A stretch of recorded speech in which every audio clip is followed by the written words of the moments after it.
নমস্কার বন্ধুরা, শুভ দুপুর। আজ দেখো রান্না করছি ডিমের ঝোল। তো দেখো আলু সিদ্ধ করে নিয়েছি, ডিম সেদ্ধ করে নিয়েছি, ছুলে নিয়েছি, আর এদিকে পেঁয়াজ রসুন টমেটো নিয়ে নিয়েছি কেটে। তো আমি আগে ডিমটা ভেজে নিচ্ছি বন্ধুরা। দেখো রান্নাটা, তেল আছিল আগের থেকে ভাজার তেল, আমি আর একটু তেল দিয়ে দিয়েছি।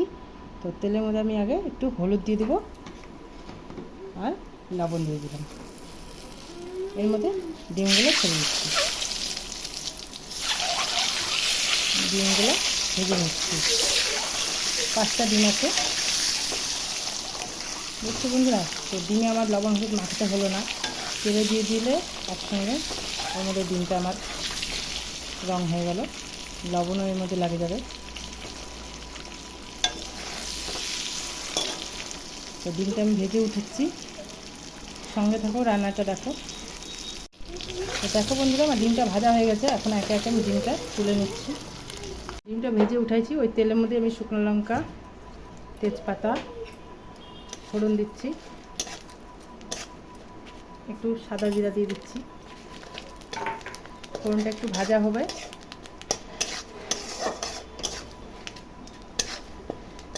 তেলটা কেন ফেনা হয়েছে বলো তো বন্ধুরা? যে ডিম ভাজলে না দেখবা অনেক সময় তেলটা ফেনা হয়ে আসে। এবার আমি পেঁয়াজগুলো দিয়ে দিচ্ছি, পেঁয়াজ আর রসুনটা দিয়ে দিচ্ছি।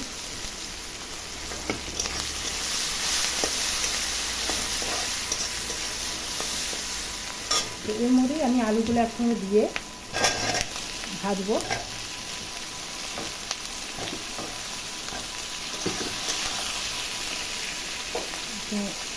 হলুদ দিয়ে দিলাম, একটু স্বাদ মতো নুন দিয়ে দিচ্ছি। আলুটার সঙ্গে পেঁয়াজটা ভাজা হোক, ততক্ষণ আমি একটু লঙ্কা, আদা আর একটু কয়েক কোয়া রসুন বেটে দিচ্ছি। এটা একটু ভাজা হোক বন্ধুরা। 1/2 ইঞ্চির মতো আমি আদা থেতো করে নিয়েছি, যে আদাটা, রসুন আর এই কাঁচা লঙ্কাটা আমি বেটে দেবো। দেখো আমার পেঁয়াজটা আলুটা ভালো করে ভাজা ভাজা হয়ে গেছে। এখন এই যে আদা জিরা লঙ্কাটা বাটা হয়ে গেছে, দিয়ে দিচ্ছি।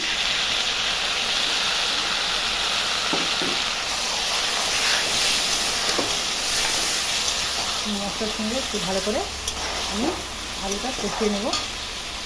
তার সঙ্গে একটা টমেটো কেটে রেখেছিলাম, টমেটোটা দিয়ে দিচ্ছি।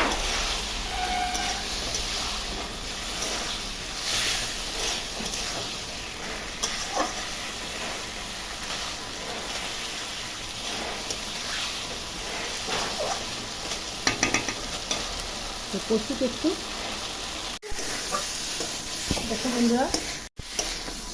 বন্ধুরা, মশলার সঙ্গে আমার আলুটা একদম কষানো হয়ে গেছে। এখন ঝোল দিয়ে দিচ্ছি।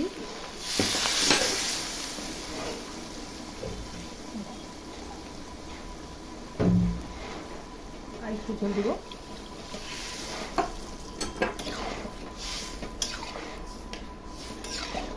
ঝোলটা ফুটে আসুক, তারপরে ডিমটা দিব। গরমকালে এরকম পাতলা ঝোলই করলাম, বেশি গাঢ় ঝোল করলাম না। দেখো ফুটে গেছে, এখন ডিমগুলো আমি দিয়ে দিচ্ছি।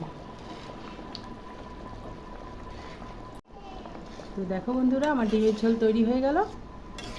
কেমন লাগলো রান্নাটা দেখে বলবো তোমরা। আর তোমরা কে কী রান্না করেছো ওটা জানিও বন্ধুরা। তো গরমের দিন এরকম পাতলা করেই ঝোলটা করলাম কাঁচা লঙ্কা দিয়ে। টাটা বন্ধুরা।